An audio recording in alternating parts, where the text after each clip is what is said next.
It's June 15, and today in Philippine history, Miriam Defensor Santiago was born in 1945 in Iloilo City. She is perhaps one of the most colorful characters to ever grace Philippine politics. I am Muna Magdo Veluz, I hunt down ancestors, and chase fascinating stories in Philippine history. Si Miriam ay anak ni na Judge Benjamin Defensor at College Dean Dimpna Palma. Siya ang panganay sa 7 magkakapatid. They grew up in a family that valued excellence, discipline, and education. Valedictorian si Miriam sa grade school. Valedictorian sa high school. In Iloilo, she was an accomplished competitive swimmer. Nagtapos siya ng political science, magna cum laude sa University of the Philippines, Visayas in 3.5 years. Sa UP Diliman, she was a campus beauty and voted an ROTC core sponsor twice. Naging champion siya sa debate, naging vice chair ng UP Student Council, at naging kauna-unahang babaeng editor ng Philippine Collegian matapos ng 50 taon ng mga lalaking editor.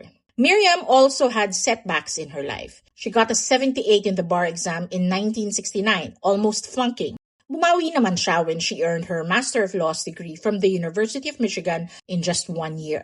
Nagtrabaho si Miriam sa Department of Justice, naging legal officer sa United Nations sa Geneva, at pagbalik sa Pilipinas, naging hukom sa Quezon City noong 1983. Siya ang pinakabatang judge sa Metro Manila noong panahon na yon. Trivia, Miriam owns 1 million books in her personal library. Si Miriam ay naging commissioner ng Bureau of Immigration at secretary ng Agrarian Reform at 3 terminong senador. Siya rin ang naging unang Pilipino at unang Asyano mula sa isang developing country na nahalal bilang judge ng International Criminal Court. Pero hindi na siya nakapag-serve dahil nagkasakit na siya. Hindi ibig sabihin na palagi siyang tama. Marami siyang naging kontrobersyal na posisyon at maraming kalaban. 3 beses siya tumakbo bilang Pangulo, pero natalo siya kina Ramos, Estrada, at Duterte. Because Miriam was loud, angry, and emphatic, babaeng malakas ang personality, natandaan ko na binigyan siya ng nickname noon, Brenda. Ilagay niyo sa comment section kung alam niyo ang ibig sabihin nun.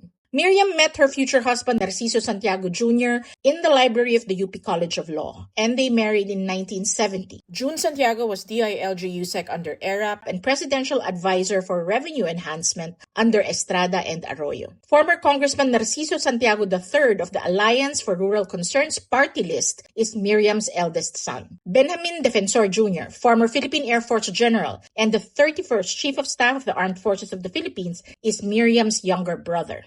Miriam's paternal uncle, Matias Defensor Sr., served as vice mayor of Quezon City from 1946 to 1947. His son Matias and his grandson Mike both served in Congress. The descendants of Miriam's paternal uncle, Santiago Defensor, also entered politics in Iloilo. Miriam's cousin Art Sr. and his kids Lawrence and Art Jr. served as governor and representative in their home province. So yes, regrettably, Miriam was also part of a political dynasty that spanned Quezon City and Iloilo. Towards the end of her life, Miriam mellowed and spoke to young people with love quotes, pick-up lines, and spicy advice for her enemies.